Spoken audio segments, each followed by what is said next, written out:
Remember, your past has no link to and is not the cause of your present experience. Rather, it's your thoughts, beliefs, and assumptions and story about the past that creates your entire life experience in reality right now and recreates that past.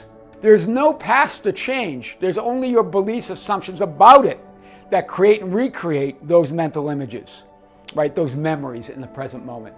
Past does not exist unless you remember it. In every now moment, you are in a new reality and new version of yourself that has no connection, no link to who you were or the past unless you recreate it. Remember, imagination is the only reality. Whether you are remembering the past or imagining the future, you're imagining and creating your experience of reality right now. Your assumptions or beliefs are the only reality. Your story, your inner speech, your inner talking is the only reality. The now moment is the only reality. Don't dwell on your past.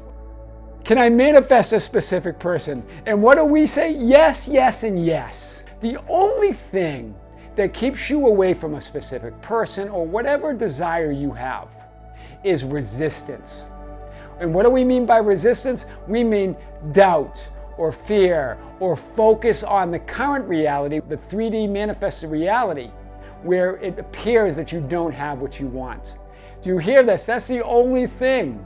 It's your focus on what you don't have that keeps you from getting what you do want, that keeps you from moving to the reality or your desired reality. Jesus says it. What's impossible? What's possible? Jesus says, with men, this is impossible, when he's talking to his disciples. But with God, all things are possible. Once you make your choice, you imagine it fulfilled, you assume it's done and occupy your new identity, your new concept of yourself. Express gratitude to your higher self, infinity of God. Immediately occupy it, assume it, and express gratitude. This moves you from desire to gratitude. Then let it go. There's only one. So when you condemn others, you condemn yourself. When you forgive others, you forgive yourself. Forgiveness is about rising to that ideal, seeing the Christ in you and in others. It's feeling that divine love. A person who can't forgive will always live in an imperfect or incomplete life. What does that mean? Meaning you'll never realize that Christ within you to imagine or be, do, or have whatever your heart desires, not using your imagination. Assume the feeling of wish fulfilled frequently. Time, remember, time is a 3D linear concept. When you say how long, it doesn't matter. What matters is persisting in it. Neville Goddard says, live in the answer. And I love that. It's about living in the end, right? But live in the answer. So when you're trying to solve a problem, hear this. You're resisting the answer. That's big. And this is what Neville says. Prayer is the art of assuming the feeling of being and having that which you want. He says feeling is the prayer. Feeling as if your prayers have already been answered.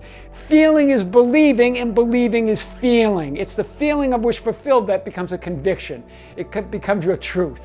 Thoughts, feelings, and emotions form the inner experience that creates your reality.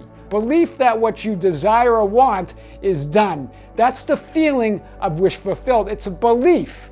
So a thought without emotion is just a thought. It has no power, right? It only has power when you believe it. When you believe it, nothing's true unless you say so.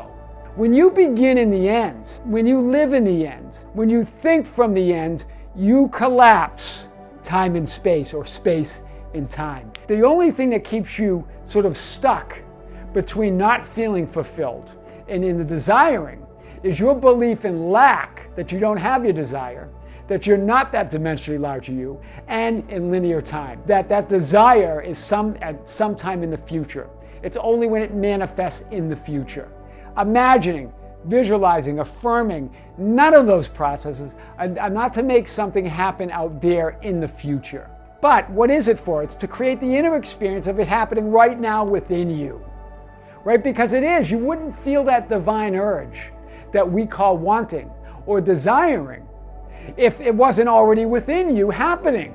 Trying to make something happen, waiting for something to manifest, expecting things to change to be fulfilled is rooted in lack and a belief in linear time. There's no magic in lack. There's no power in lack. There's no future in lack. Remember, the magic, the energy, the power comes from within, not the techniques, right? You cannot be waiting and expecting something to happen out there and be fulfilled embodying it at the same time.